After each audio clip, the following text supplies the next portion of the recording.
तो यार हमारी एपिसोड की शुरुआत में सागी स्टेज 2 की शुरुआत में खुद को एक खाली मैदान में पाता।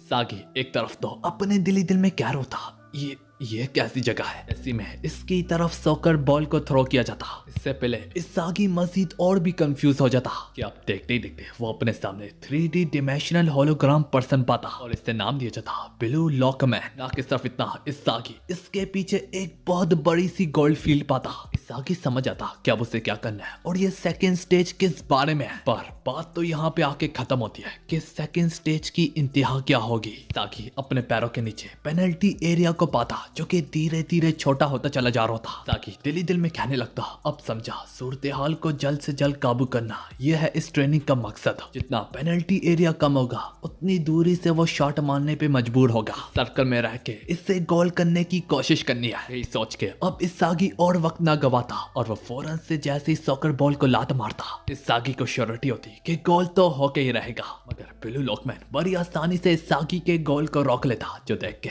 इस सागी दंग रह जाता। और उसके मन में एक सवाल भी होता कि एक होलोग्राम कैसे बॉल को छू पा रहा है। ये बॉल तो इसके आर पार होके गुजर जाना चाहिए था। हत्ता सिचुएशन को मजीद आउट ऑफ कंट्रोल में ले जाने के लिए इस सागी को वक्त के खिलाफ भी रेस लगानी पड़ेगी। इस सागी नोटिस करता कि 90 मिनट में उससे 100 गोल करने हैं, जबकि ब्लू लॉकमैन इसके बीच में और इसके गोल के बीच में दीवार बन के खड़ा हुआ है। इस सागी अब इस दीवार को तोड़ने के लिए पूरे तरीके से तैयार होता। इस सागी अंदर ही अंदर से कहने लगता, इस स्टेज को तुम तब तक क्लियर नहीं कर सकते जब तक तुम्हारे पास अपनी साथी वेपन ना हो। ब्लू लॉक के सिस्टम जैसे तैसे इस सागी को बॉल पास कर रहे होते। अभी सागी नोटिस करता, इसी टाइम के बीच में सागी नोटिस करता कि गोल्ड फील्ड ने अपनी जगह बदल लिया है। गोल पहले फ्रंट में था और अब राइट में चला गया है। ब्लू लॉक के सिस्टम बॉल को थ्रो कर चुके होते और इस सागी को पता होता ये बॉल अब कहाँ पे लैंड करने को जा रही है। तो हाँ यार, बॉल के ग्राउंड पे हिट कट जाने से पहले इस सागी मिड एयर से फौरन से अपनी शॉट मार देता, जो कि सीधा जाके गोल्ड फील्ड में लगता और इसी तरह इस सागी का पहला गोल हो जाता। पहले गोल होने की देर थी, अब इस सागी गोल के ऊपर गोल करता चला जा रहा था। सागी इस ट्रेनिंग को काफी गजब किस्म की ट्रेनिंग पाता। यूं ही इस सागी अपने 30 गोल्स को कंप्लीट कर लेता। इस सागी कहने लगता, मैं ये कर सकता हूँ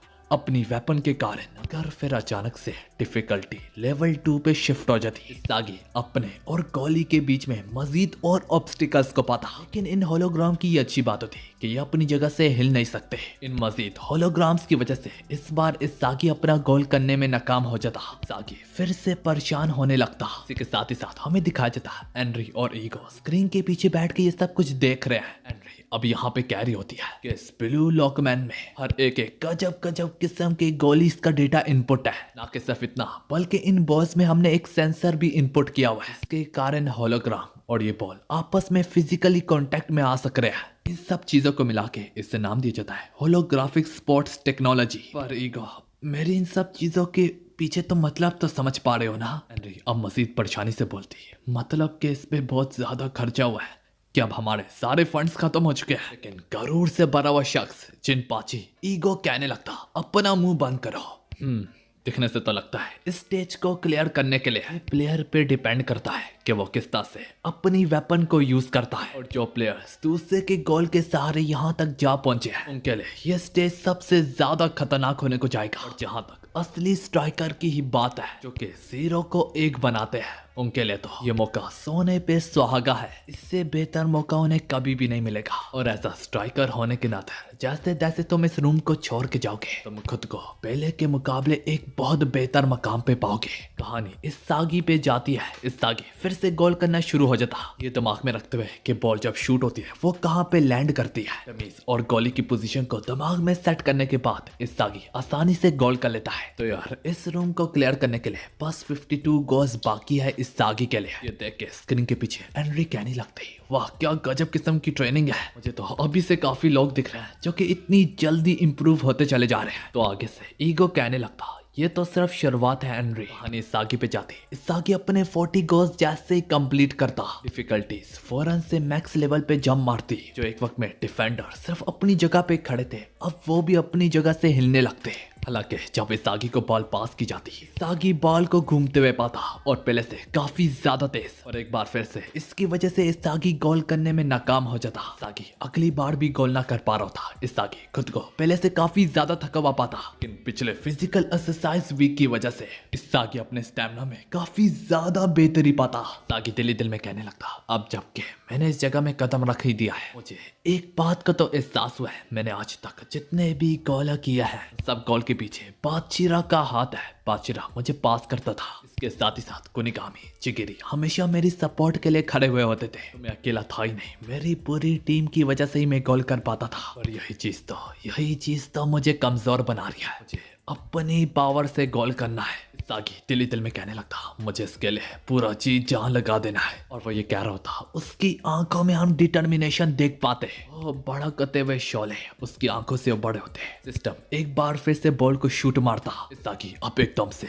पूरी सिचुएशन को एनालाइज करने लगता। इसके बाद इसागी जैसे ही शूट मारता, हालांकि वो बॉल वहां पे जाके ना लगती जहां पे इसागी ने सोचा हुआ होता। यही वजह से इसागी को पता होता अब अगली बार उसे क्या करना है। इसागी को पता होता ये बॉल जो इस तरह से उसे टॉस की जा रही है ये काफी बेतरतीबी से की जा रही है। यही वजह से इसागी जब अगली शूट मारने को जा रहा होता, इसागी अपनी 100% पावर के बजाय इस बार 70% पावर बॉल में पुट करता और इस बार सीधा बॉल जाके गोल पे लगती। तो गोल के लिए फार्मूला के साथ ट्रिक का भी होना बहुत जरूरी है। और यहाँ तक इसागी खुद भी हैरान हो रहा होता कि यार मैं एक ही वक्त में अपने बारे में कितना कुछ जान रहा हूँ। ये ट्रेनिंग वाकई में गजब किस्म की है, जो देख के अब हेनरी भी तंग रह जाती। ईगो कहने लगता, जरूर अपनी लिमिट्स के बारे में जान के इंसान सोचने पे मजबूर हो जाता है, और इसागी ने भी बिल्कुल ऐसा ही किया है। और इस वक्त तो ये अपने इवॉल्व होने से खुद भी डर रहा होगा। वो ये जैसे तैसे कह रहा था, इसागी 100 कोर्स को कंप्लीट कर लेता। इसके बाद इसागी मजीद सेकंड स्टेज की गहराइयों की तरफ बढ़ने लगता और एक वेटिंग रूम में वो वहां पे पहले से ही कुछ लोगों को पाता। वहीं पे इसागी एक बोर्ड नोटिस करता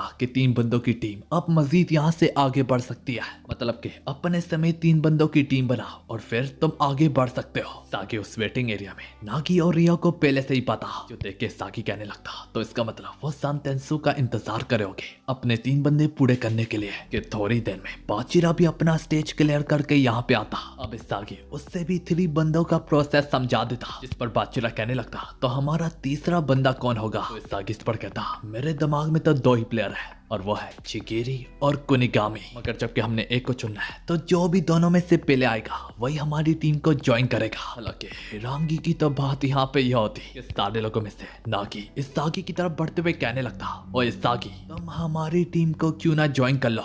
ये सुन के रियो भी थोड़ा सा हैरान होता। तो नागी एक्सप्लेन करते हुए कहने लगता, जब हम इनके खिलाफ खेल लेते वहाँ पे सबसे गजब किस्म का प्लेयर यही था। इस पर बाचिरा कहने लगता, तो अब तुम्हारी मर्जी इसागी, अब तुम इनको ज्वाइन करना चाहते हो या फिर मेरे साथ? इसी पर इसागी फौरन से इनकार करते हुए कहने लगता, हरगिज नहीं। हत्ता इसागी जानता होता कि नागी बहुत दमदार प्लेयर है पर यहाँ पे भी आके बात खत्म ना होती, पैरों तले जमीन तो तब सकती।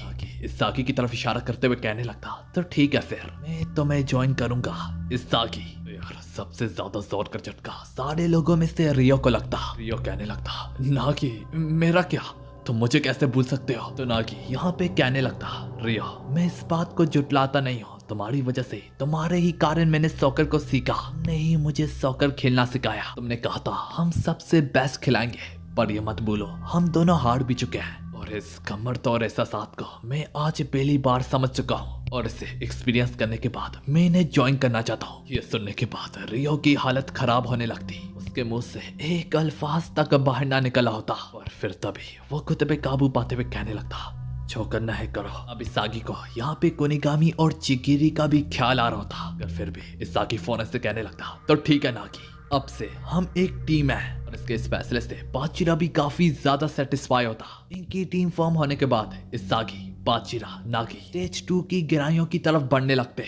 उधर ही बाचिरा खुश तो होता है कि नागी ने उनकी टीम ज्वाइन की, लेकिन वो उससे पूछने लगता, रियो का क्या यार?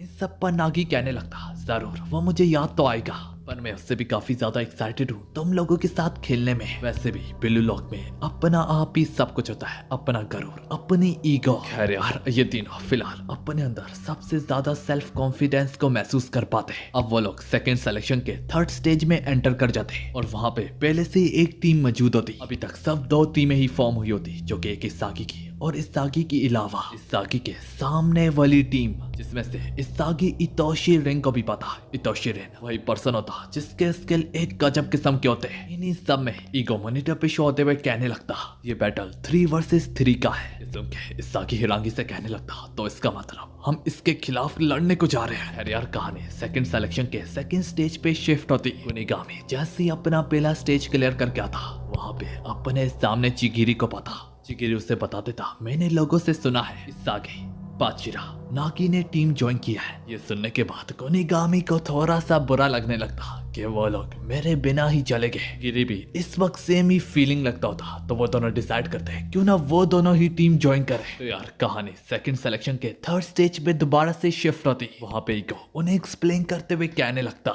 3 वर्सेस 3 टीम बैटल में तुम लोग ब्लू लॉकमैन को ही गोलकीपर पाओगे। दोनों टीम में से जो टीम भी जीतेगी वो हारी हुई टीम में से अपने लिए कोई सभी प्लेयर चुन सकते हैं, और इसी के साथ तुम लोग फिर 4 बंदों की टीम खिलाओगे। जैसे जैसे तुम लोग स्टेज आगे बढ़ते चले जाओगे यही रूल फॉलो होता चला जाएगा, और जो भी 5th स्टेज को क्लियर कर लेगा वही टीम सेकंड सिलेक्शन में कामयाब हो पाएगी, और जो हारी हुई टीम्स होगी उनका आपस में मैच होगा।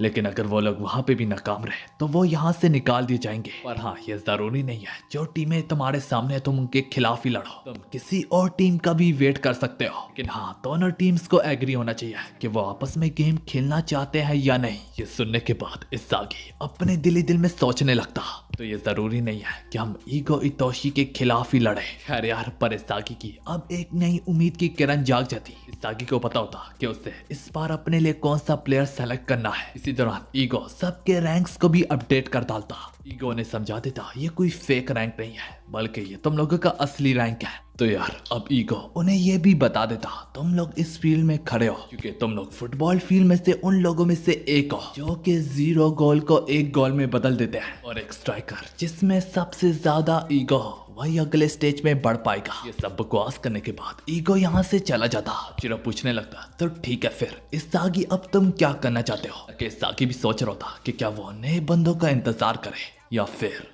वो अपने सामने वालों को चैलेंज करे। खैर यार ये सब सुनने के बाद इसागी के सामने वाली टीम में से एक शख्स ज्यादा ही डर जाता। इसके साथ ही साथ इस टीम का आपस में भी इत्तेफाक ना होता, लेकिन हाँ इतोशी ने इतना जरूर कहता मुझे फर्क नहीं पड़ता मैं किसके खिलाफ लड़ूं, बस मैं जीतना चाहता हूँ। इसी के साथ ही साथ वो अपने टीममेट से सहमत होकर कहने लगता तुम दोनों मेरे लिए सब सीढ़ियां हो ऊपर चढ़ने के लिए। और अगर ये लोग टीम आपस में बने भी होते क्योंकि उसकी वजह इन्होंने सेकंड सिलेक्शन का फर्स्ट स्टेज सबसे पहले कंप्लीट किया था, तुम लोग मेरे लिए एक पत्थर के बराबर हो जिसपे मैं पैर रख के गुजर जाऊंगा। तुम और ये ब्लू लॉक, बस मैं U20 नेशनल की तलाश में हूँ और ब्लू लॉक यहाँ का सीधा रास्ता है। बस मैंने नेशनल तक पहुंचना है और अपने बड़े भाई को सरपास करना है। बस सॉकर में इतोशी साई को हराना मेरा मेन मकसद है। ये नाम सुनने के बाद इसागी समझ जाता कि इतोशी साई कौन है। इतोशी रिंग का बड़ा भाई इतोशी साई जो कि नेशनल लेवल पे खेलता है। आखिर उनके भड़कते हुए शोलों को महसूस करने के बाद वो इंटेंसिटी, वो जुनून और जज्बा, वो इसागी की भी सोए हुए भड़कते हुए शोलों को जगाने लगता। इसागी अपने टीममेट से कहता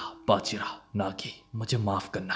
इसागी अब फौरन से अपने खिलाफ वाली टीम की तरफ बढ़ने लगता। इसागी अपने मन ही मन में सोच रहा था मुझे पता है दोस्तों ये थोड़ा सा रिस्की है, लेकिन ये कहते हुए इसागी फौरन से अपना चैलेंज उनके मुंह पे थोपते हुए कहने लगता तुम लोगों को फर्क नहीं पड़ता कि तुम लोग किसके खिलाफ लड़ो, हाँ तो फिर मेरी भी ईगो मेरे को मजबूर कर रही है, हमारे साथ खेलोगे। सागी के मुंह से ये अल्फाज सुनने के बाद बाचिरा और नागी भी यही सोच रहे होते। सागी मजीद अपने मन ही मन में कहता सबसे बढ़ के मुझे ये बंदा चाहिए है। तो हाँ यार इसी के साथ हमारी एपिसोड खत्म होती है।